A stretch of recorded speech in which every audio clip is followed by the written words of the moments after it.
Yeah, so when I'm doing the drums, I really like to free flow as I would. I'm a drummer, for those of you that don't know.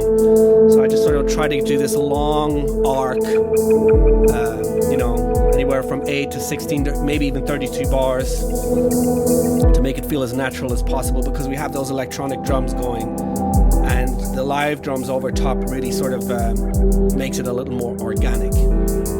Okay.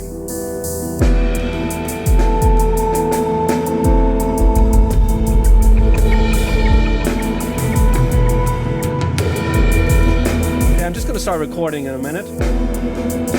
Like I say, when I start recording, a lot of times it'll just sort of come out because of that extra adrenaline kick. So here we go. 1, 2.